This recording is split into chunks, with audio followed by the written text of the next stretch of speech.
My elder sister by blood was married into the Prime Minister's manor. Now she is gone. When her husband returned to announce her death, he stood in the grand hall, eyes tinged with sorrow, hands clasped as he spoke. Before she passed, Chinyu left instructions. Her younger sister, Xianyin, must marry me as my second wife. Otherwise, she would not rest in peace. To maintain the alliance with the Prime Minister's household, father did not hesitate in the slightest. He agreed at once. That day, as I sat by the lattice window embroidering the wedding robe, a celestial scroll suddenly unfolded before my eyes. Supporting female, do not marry. The heroine only faked her death to enrage the male lead. 3 years later, she will return to rekindle their past fate. The reason you are forced to wed in her place is simply that she fears the concubines in the manor will seize the position of main wife and mistreat her son. The golden needle pierced my finger. Blood dripped onto the silk, dyeing the unfinished wedding robe a deeper red. 3 years. Meng Chinyu, I will manage the Prime Minister's household well on your behalf. I will not let you down. My elder sister, Meng Chinyu, possessed a beauty that could topple kingdoms and talents beyond compare. She was the legitimate wife of the sole son of the Prime Minister's house, graceful, discerning, adept at winning a man's heart. In 3 years of marriage, she had her husband utterly enamored, his whole heart given over to her. She grew arrogant because of it, often boasting before us, her younger sisters still waiting in our boudoirs. Managing the household all day is dreadfully dull. Life is too short, one must savor it fully. Out there, countless pleasures await us. Those pleasures of wind, flowers, snow, and moon, we never truly understood them. After all, among the 4 daughters of the Meng family, only she had married, basking in glory. Then, one day, she sent a letter back. My husband has been bewitched by a lowly woman, his mind ensnared. I will show him the price of losing me. No one expected she would truly leave. Father and mother were consumed by grief, clutching each other, sobbing until their hearts broke before her memorial. The prince consort, too, knelt in the great hall, gaunt, tears falling ceaselessly. Choking back sobs, he spoke. Father, mother, it was all my fault. That day, I argued with Chinyu. She was always so strong-willed, her mind must have turned in despair. Yet the concubine was a noble consort, bestowed by Her Majesty the Empress. It was difficult for your son not to show her some favor. At that point, a man of 7 feet in height, the sole heir of the Prime Minister's manor, so lofty in status. Yet here he was, weeping into his hands in the central hall.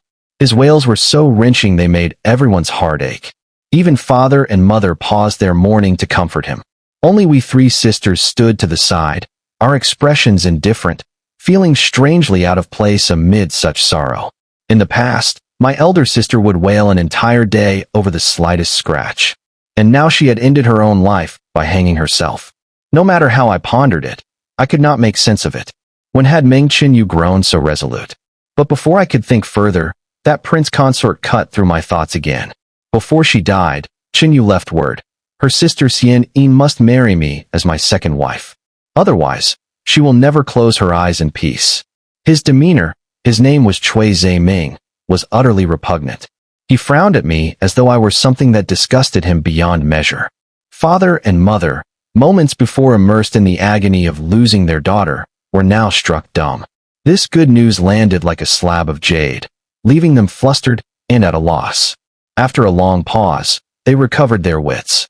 Oh, my poor daughter. Surely she could not bear to part with her newborn child. So little, not even old enough to cry for its mother. Father reached out and drew me forward. Xianyin is a good child, sensible and gentle. She raised her 2 younger sisters herself. She will surely care well for my little grandson. Hearing this, Cui Ming's expression seemed to soften slightly. That was Chinyu's wish. Naturally, it is best. Only, my wife has just passed. I do not wish for a lavish wedding. It is merely a second marriage, no need for excessive ceremony. We were already kin. Let the cumbersome rites be omitted. Father and mother nodded repeatedly, praising the prince consort's thoughtfulness. Just a few exchanges between the 3 of them, and the marriage that would decide the course of my entire life was settled so casually. As for me, the person at the center of it all, I was never even given the chance to speak a single word. From the moment the betrothal to the Prime Minister's house was arranged, my stepmother locked me in my chamber, ordering me to devote myself to embroidering the bridal robe. That night, by candlelight, I stitched the final thread into that wedding gown. And once again, lines of celestial text unfurled before my eyes. Supporting female, never marry into that house. The heroine merely faked her death to enrage the hero. 3 years from now, she will return to reclaim their bond. Faked her death. I seized upon those 2 words at once. In that instant, I believed the celestial text 8 or 9 parts. Line after line appeared, revealing to me the tragic fate that awaited. I would be framed by Madame Zhao, Qinyu's old maid, and injured while carrying a child. Cui Ming would punish me with 30 strokes and imprison me in the ancestral hall.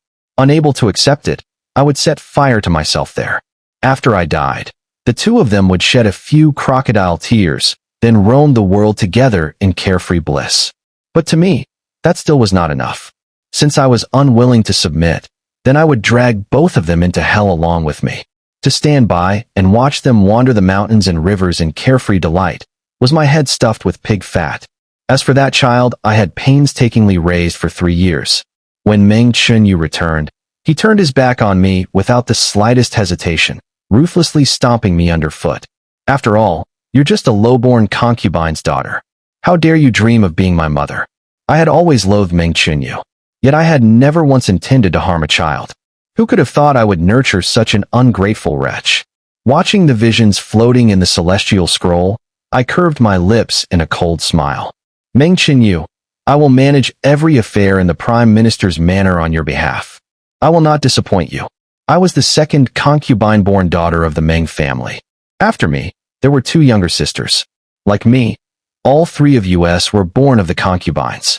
Though we carried Meng blood, our status was worth less than that curly-haired Western lapdog Meng Chun you kept at her side, let alone compared to the precious legitimate son of the Madam, Meng Yu. We likely didn't even have the right to carry his shoes. Once, the Meng clan had been illustrious. But after generations of decline, in a capital teeming with noble houses, we were scarcely worth mentioning. Father pinned all his hopes on that worthless son. In contrast, the legitimate daughter knew how to seize glory. Her mind was quick, never bound by the rules of the inner chambers. Among the thousands of noble daughters, all molded by etiquette, she was a fresh spring, unique and luminous.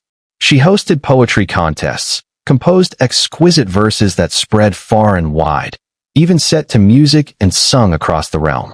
She captured her husband's heart so utterly that he saw no other woman. She became the model every married lady in the capital envied. Yet all those schemes she prided herself on. They made us 3 sisters into thorns in every matchmaker's eye, shunned like plague. Mother used to say, only a strong woman can broaden the heavens and earth. But to be a woman, truly, it was too difficult.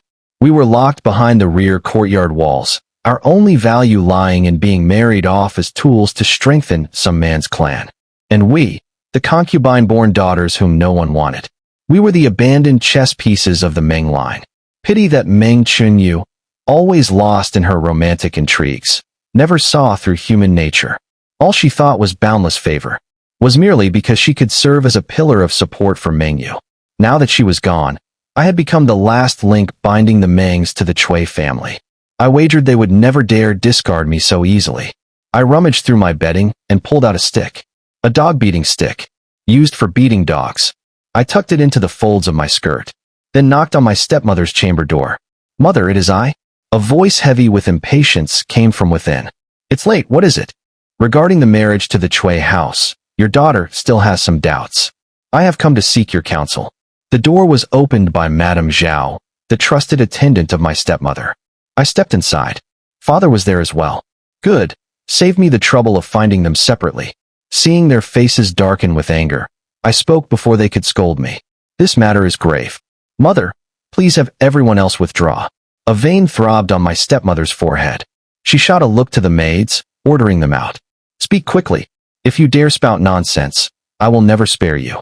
I bowed deeply. In the next instant, I pulled the dog-beating stick from beneath my skirts. Before either could react, I swung it high and brought it crashing down on Father's forehead. Crack, a sharp report. The The fat on his face quivered in midair as he collapsed onto the bed, dazed and unable to recover. My stepmother went deathly pale at the sight. She shrieked, stumbling backward in terror. "Help! Someone!" I swung again, this time smashing the stick into her shin. I was lifting it for a third strike, when the maids and old nurses rushed in, pinning me to the floor. The stick clattered to the tiles, rolled a few times, then was picked up by father. He struggled upright, trying to maintain his dignity. He raised the stick, but in the end, he could not bring himself to strike.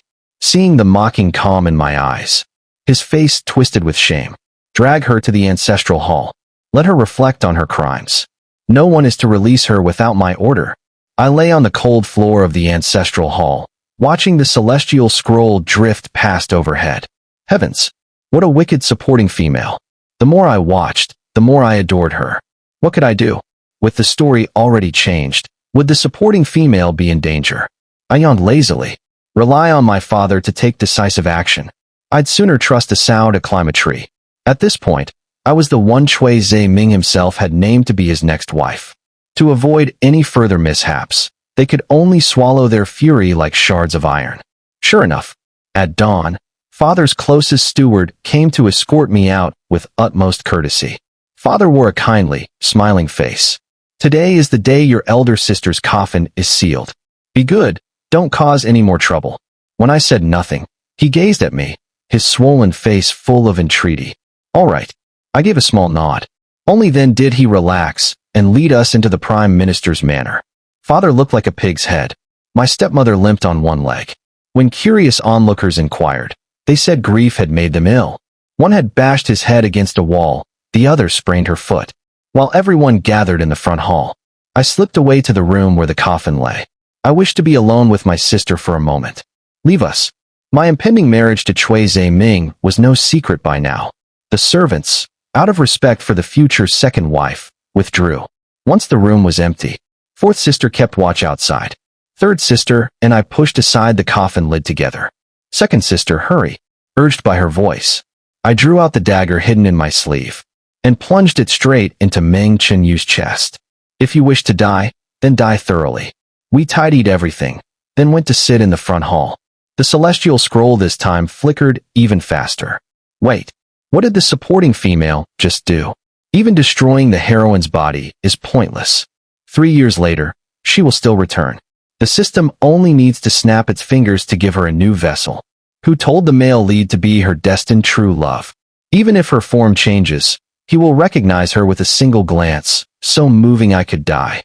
The scroll was practically shrieking by now. I don't understand. If they want to shut the door and make love, so be it. Why must they drag the supporting female into their drama? Destroying someone else's life to fulfill your so-called romance. How is that righteousness? I calmly memorized every crucial detail the scroll revealed. That so-called heroine, Meng Qinyu, was nothing but a perfect little monster. Seeing me silent all this time, father finally asked, "Xianyin, what are you thinking?" I smiled, a flawless, impeccable smile. "Father, I was only recalling some illustration books I read recently." "Father, tell me," I asked softly, "in this world, is there truly anyone who can change their body, live on wearing the skin of another?" Father had yet to answer when Chui Zhe-ming spoke up to object. "I think you've read too many illustration books and lost your wits.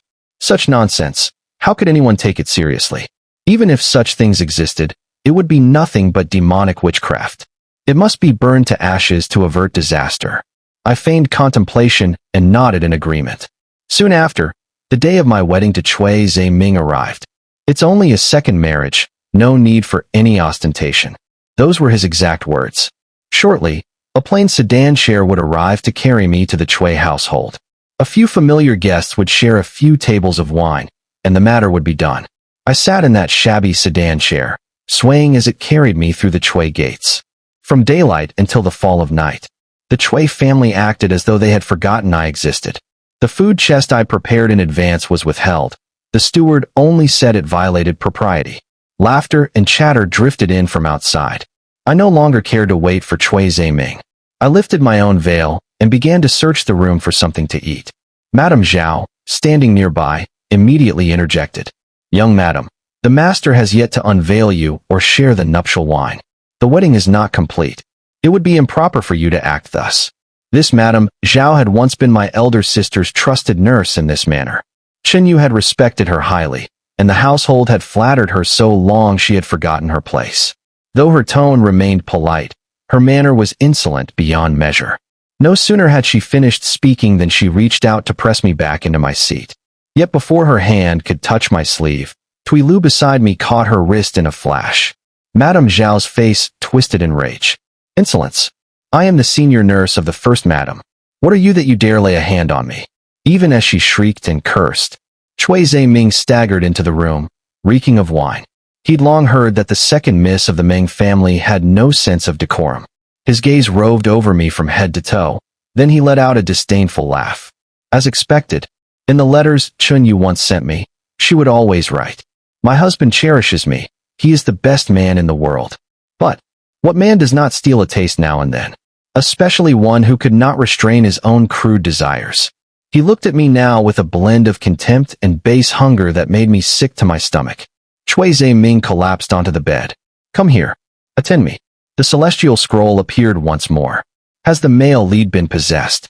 Wasn't he supposed to love only the heroine? Wake up. This so-called devotion was all an act. He took a concubine because the empress forced him, took a second wife because Meng Qinyu demanded it.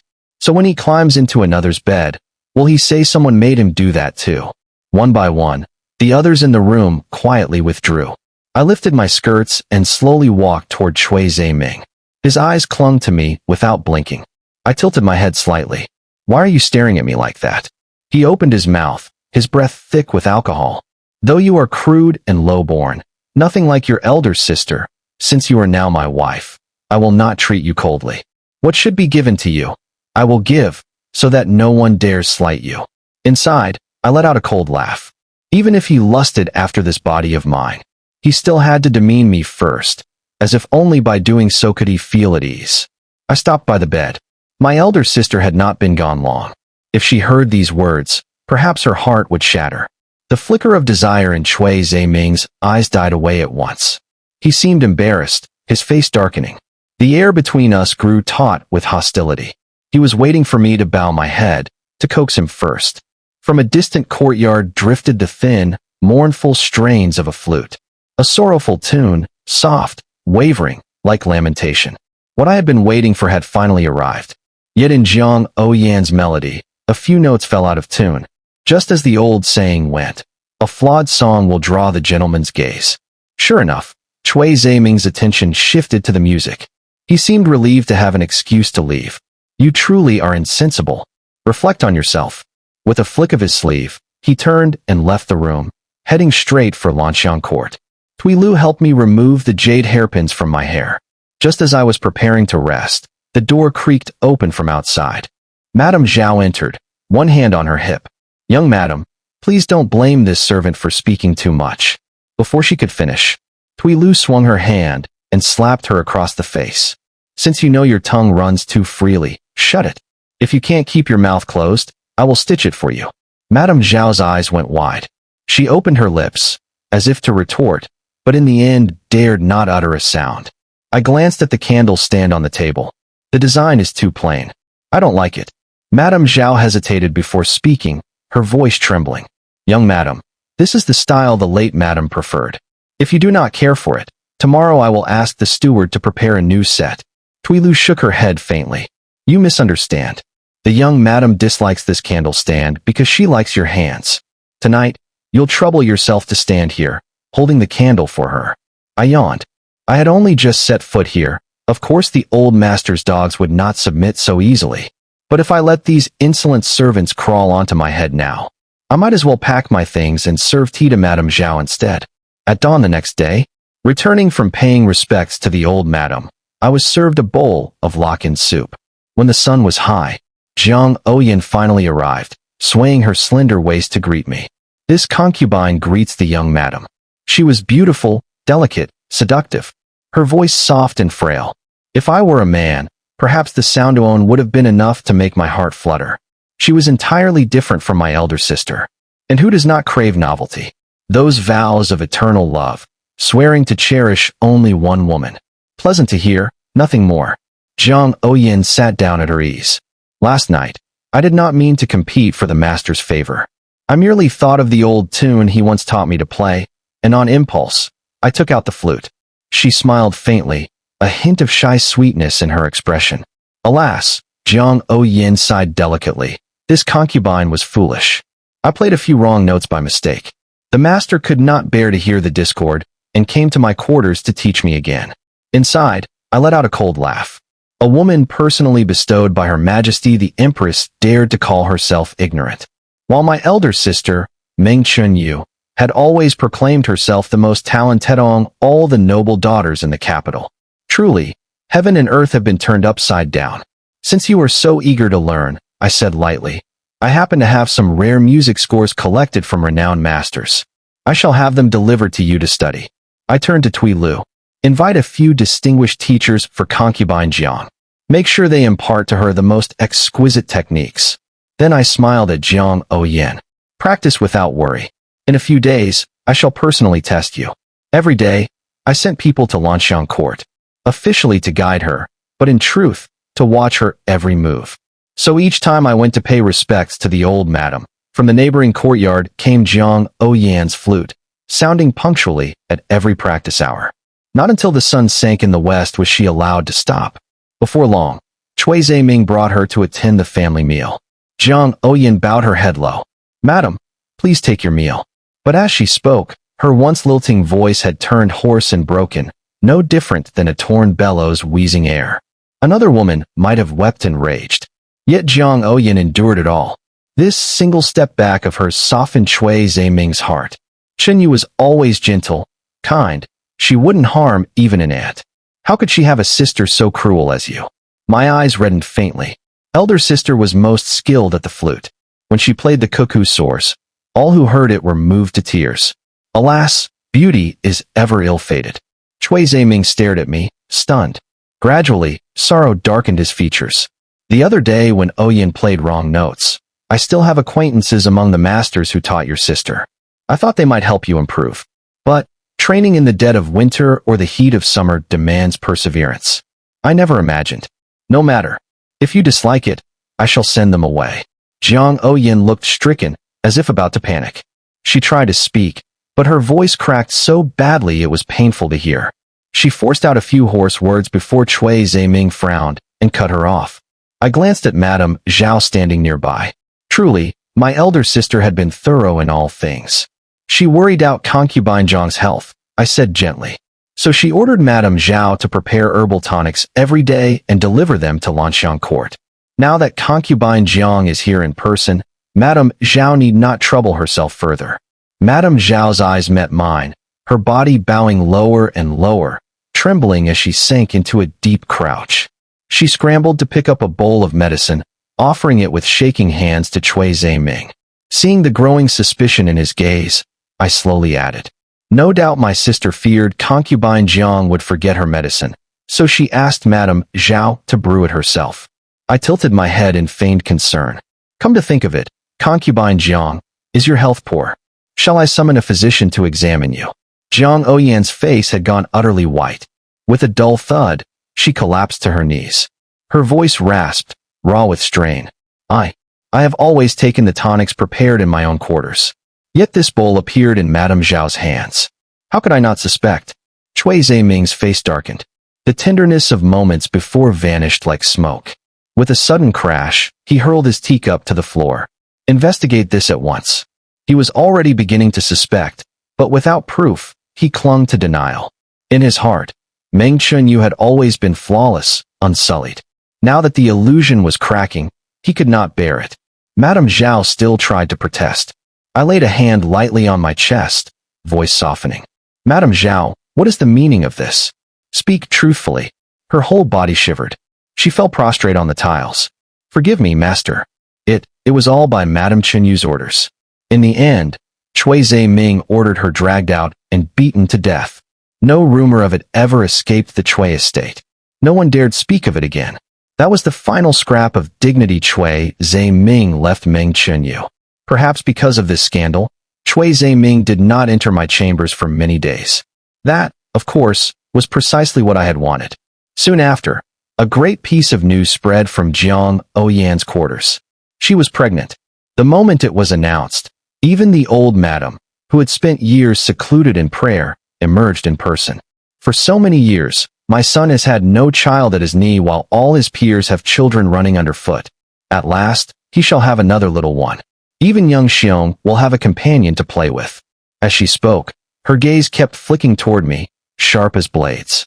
The mess Meng Qinyu left behind. In the end, I would be the one to clean it up. I bowed my head, demure. Madam is right. As your daughter-in-law, I shall help my husband choose a few more clean, well-born, graceful young women to continue the Chui line. As I spoke, the smile on Jiang Oyan's face almost cracked. Chui Ziming himself, by contrast, looked utterly unperturbed, as though the man we were discussing was not him at all. Where was his great act of passionate devotion now? In my eyes, if he truly loved Meng Qinyu so much he could not let go, he ought to have thrown himself into her coffin and died with her. How could people be so greedy? Clutching at every scrap of status, every shred of benefit, never stopping to wonder if their arms were strong enough to hold it all. Back in my own quarters, I wasted no time arranging for new concubines to enter the household. Chui Ziming was a hypocrite to the marrow. Then I, too, would play my part as the perfect, virtuous wife. One by one, girls as lovely as blossoms came into the Chui estate, all carefully chosen, pure in birth, flawless in conduct. Some were masters of music and verse. Others moved with grace like drifting snow. A few were innocent and sweet, faces bright as spring flowers. Husband, most of these young ladies have suffered hardship or been forced by their families to wed cruel old officials. If you will not take them in, at least grant them silver to start anew, for the sake of virtue. Chui Ziming pretended to ponder. If they are all so wretched, then very well. Let them stay in the rear quarters. When I first entered this house, the old madam still watched me closely, afraid I was another actress like Meng Qinyu. But as every concubine and handmaid I introduced fell pregnant and safely bore children, the Chui estate flourished with offspring, and I fulfilled every duty of the household matron, until all things were orderly beneath my hand. I even managed to restore the reputation Meng Qinyu once tarnished, helping my two younger sisters marry into respectable families. Only then did the old madam finally feel at ease and entrust me with complete authority over all household affairs. One day, a maidservant from Jiang Oyan's courtyard came running, breathless. Young madam, a maid in the concubine's quarters has gone mad. She's strangling young Master Nian. She won't let go? The concubine sent me to ask, should we execute her at once? It had not even been 2 years since Meng Qinyu faked her death. The celestial scroll, silent all this time, suddenly appeared before me. The heroine can't bear it any longer. Before her appointed time, she's already seizing another body to return. How pitiful. That maid, her life must not have mattered to anyone. The words I meant to speak shifted as they reached my lips. Such a thing. Very well. I'll go see for myself. When I arrived at Lanxiang Court, Jiang Oyan was having her servants pin a plain-looking maid to the ground, slapping her over and over. At a single glance, I knew it was Meng Qinyu. Even in a different body, she could not hide the clumsy calculation in her eyes. Meng Qinyu sobbed until she could barely breathe. Never in her life had she suffered such humiliation. The moment she saw me, she began to struggle, stretching her arms toward me. Sister, save me. Go summon my husband. He'll bring me justice. Jiang Oyan's face was pale and cold, but she still lowered her head to salute me with perfect courtesy. Over these years, Jiang Oyan and I had shifted from rivals to something like mutual understanding. I once promised that her son, Nian, would inherit the title of heir, provided she kept peace with the other concubines. She was clever enough to grasp the meaning, though I had never said it outright. Young madam, she said evenly. This maid was perfectly normal, until she began shrieking that she was Madame Qinyu. Shall we beat her to death and be done with it? Meng Qinyu, kneeling on the floor, spat forcefully. And what are you, to treat me this way? When Chui Lang returns, I'll have him send you to the vilest brothel in the city, where you can serve the filthiest scum every day. And that bastard of yours, what right did it ever have to be born? Drowning it in the latrine would be too kind. Jiang Oyan's face went dark, cold fury flickering in her gaze. Before she could speak, Tui Lu stepped forward. and slapped Meng Qinyu hard across the face. The blow left her dazed, frozen for a long moment. When she finally came to her senses, she raised a trembling hand to point at me. You've rebelled. Don't you remember who made you what you are? If not for me, you'd still be a dried-up old maid no one wanted. I stared at her in silence, until her eyes flicked away, unease breaking through her bravado. A maidservant in concubine Zhang's court, seized by wicked spirits, nearly killed young Master Nian. Better to burn her alive. To exorcise the demon and safeguard the household. Meng Qinyu went white as chalk. Her body crumpled to the floor, limp, powerless. As she was dragged from Lanxiang court, a panicked nurse came running. Her face was stricken.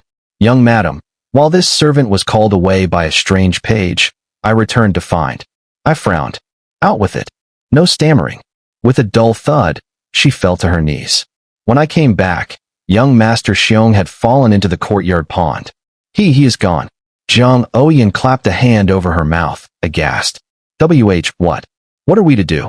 I glanced at her, and in that instant, the corner of her lip twitched, so quickly it was almost invisible.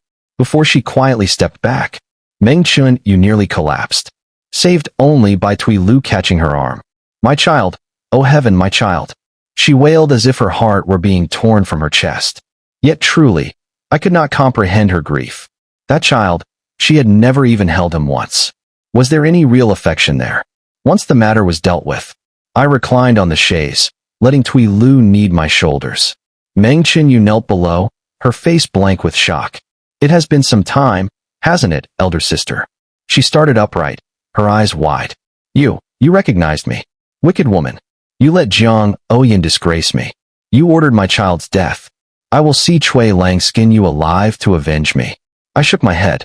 Elder sister, you're mistaken. I didn't harm young Master Xiong. Perhaps you should think carefully. What did you do when you first returned? She faltered, her brow furrowing in thought. It was her. That vile slut. She's taking revenge for her bastard. I sighed. My dear sister, you've always been hopelessly naive. Spitting curses about bastards. Did you truly think Zhang Oyan would sit by meekly? Sister, let me offer you one piece of advice.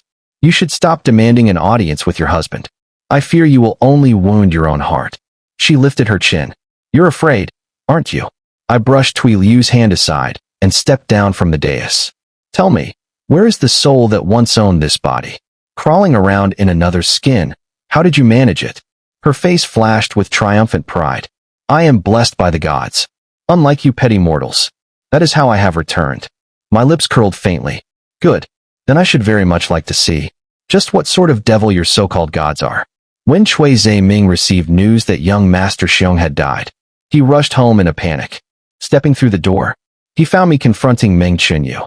The moment she saw him, she seemed to find her courage and threw herself against his chest. Husband, it's me, Qinyu. You must recognize me, won't you? It's been 2 years. You've grown so thin. She let her tears fall, perfectly timed, but paired with that unfamiliar face. It was only grotesque. For just an instant, the shock on Cui Ming's face was genuine, exactly as the celestial scroll foretold. Even in a different body, he would recognize her at a single glance. Yet Meng Qinyu waited, and waited, but no tender words ever came from Cui Ming's lips. 2 years ago, losing the love of his life had shattered him. By rights, finding her again should have been the greatest joy, but the scene before him was nothing like what she had imagined. Cui Lang, don't you recognize me? We once flew kites together beyond the western gate, watched the stars in the outskirts. You even said. Meng Qinyu's voice trembled, her panic spilling into every syllable. Cui Ming frowned in disgust. He shoved her out of his arms with force. Enough. What monster are you, that you know things only Qinyu and I shared? He turned to me. Xianin, summon a few Taoist priests. It seems the Cui estate truly needs an exorcism. With that, he swept his sleeve and strode away. Meng Qinyu sat collapsed on the floor, her face blank as ash. She mumbled something too soft for anyone to hear. At length, she finally lifted her tear-filled eyes to me. Don't imagine this means you've won. A woman like you, trapped in this feudal cage, what could you possibly know of real love? You clambered up to the role of matron on the back of your connection to me. But in the end you're nothing more than a pathetic fool, sharing a man with countless others, fighting over scraps with other women. Laughable. Pitiful. Meng Chunyu had always had a talent for words that cut to the bone. Yet I could never understand. If men taking wives and concubines was a rule decreed by those in power, why did the knife always end up pointed at the women imprisoned in the rear courtyard? Meng Chunyu stood up, wiped her tears, and fixed me with a haughty smile. If he cannot recognize me, if he lets these harlots kill our child, then I don't need him any longer. She raised her chin, all defiance and tragic pride. Kill me. I let out a soft laugh. Shall I guess? If I kill you now, will you be sent back to your original world? Her eyes widened, truly afraid this time. What nonsense are you spewing? Are you mad? In my heart, a slow-burning fury had always smoldered. But why, Meng Chunyu? You came here, lived out a torrid romance as though the world existed for your whims, none of which ever concerned me. And yet somehow, you made my entire life the sacrifice to complete your tale. I had never claimed to be good, but when I am wronged, I will always take back what is owed. That is simply who I am. I glanced at the celestial scroll rolling across my vision. Is the heroine planning one of those tragic reunion death scenes now? To be honest, the hero turned cold so quickly, perhaps because the heroine simply wasn't beautiful anymore. At last, the supporting female wakes up. I reached out and closed my hand on Meng Chunyu's throat. My fingers tightened until her face flushed dark red from lack of air. Just as she began to slip toward release, I abruptly let go. Meng Chunyu, if you want to die, it won't be that easy. I hid her away. When Chui Zaiming later came asking, I said simply, the maid truly was possessed. The Taoist I summoned, Master Qing Feng, burned her to ashes to expel the demon. As I spoke, a flicker of regret glimmered in Chui Zaiming's eyes, but it was gone in an instant. His attention turned to Nian, the plump little child he gathered up and cooed over, as if nothing else mattered. Of course, his rear courtyard was now overflowing with beauty, wives and concubines as far as the eye could see. Once, he had been shackled by an oath of lifelong devotion to a single woman. But now, he was finally free. Why would he ever long for those old days again? When I returned to my quarters, Tuilu leaned close to whisper, everything has been arranged. I gave a small nod. That night, I knelt solemnly in the ancestral hall, incense burning as I bowed to the ancestors. Chui Zaiming sent servants to summon me. He had just come from concubine Lu's rooms. His face sour, the look of a man ill at ease. What is so urgent it must be said tonight? I turned to face him squarely. Husband, I keep dreaming of my sister. She says the flames hurt so terribly. His shoulders gave an almost imperceptible shudder. Enough, what nonsense is this? If you're truly that frightened, then summon Master Qing Feng again. He paused, thinking. With so many children in the household, it should be done soon. I inclined my head. I wish to remain here a while longer, to pray for my sister. Husband, please go ahead. As soon as he turned away, Tuilu struck him hard across the back of the head. He clutched his skull, stunned, and stared at me in disbelief. You. Before he could finish, Tuilu deftly dislocated one of his arms. The pain contorted his face, cold sweat pouring down in sheets. Husband, tonight, I have a grand gift for you. My sister was furious you did not recognize her, so she meant to leave you in regret. But I have always been the considerate younger sister, and could not bear to see the two of you parted. So I have arranged for you to remain here together, to fulfill those vows you once called eternal. I will send you both on your way. A fitting end to your story. I dragged Meng Chunyu from behind the ancestral altar. Sister, let me share a secret. From the very first glance, your Chui Lang recognized you. He simply chose not to. I patted her cheek lightly. Are you awake now? Meng Chunyu's tears fell in a silent, endless stream. But this time, she no longer screamed out Chui Zaiming failing to recognize her. Gone was her arrogance. She only bowed her head, weeping, and begged me for mercy. Sister, I was wrong. I nodded. To know your mistakes and correct them, that is what a good child does. I would give her an ending that left no loose ends. Right in front of Chui Zaiming, I drew the hairpin from my hair and drove it straight through her skull, extracting a translucent sphere, smooth as glass. It writhed in my palm, trying to escape. I lifted my foot and crushed it to powder without hesitation. Chui Zaiming stood frozen, too stunned even to speak. What was that? Was that how Meng Chunyu came back to life? Correct. But even if you guessed right, there is no prize. I turned and walked away with Tui Lu. As I left, I tossed a blazing torch into the ancestral hall. We stood hidden in the darkness, watching the flames consume everything in a single roaring instant. In that fire, I thought I could almost see the ending the celestial scroll had once written. How I would burn alive in this place, die shrieking, like a madwoman driven beyond her limits. But now, I had returned every debt they ever gave me, to the last coin. Before the household servants arrived, Tui Lu and I slipped out of the Chui estate. Later, in a small tea house, I overheard hushed gossip. Did you hear? The young master and young madam of the Chui family, they burned to death in the ancestral hall. Someone nodded solemnly. Yes, that fire, truly. Another leaned in, lowering his voice. Anyone with eyes could see. That was no accident. Chui Ming was struck by retribution. Pity the young madam was dragged down with him. My brother works as a servant there. He helped carry the charred corpses out. Gods, don't speak of it. Chills me to the bone. I curled my lips into a faint smile. Yes, I was their retribution. Extra story, Xianin. Long ago, my mother often said, a strong woman can force the world to open itself to her.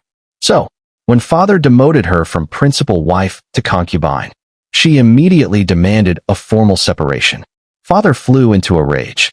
In this capital, no official family divorces. If word gets out, it will disgrace us all. He flung out his sleeve. I'll tell you now, this house has only divorce, no separation. If you wish, take your dismissal letter and crawl back to your father's house. Mother said nothing.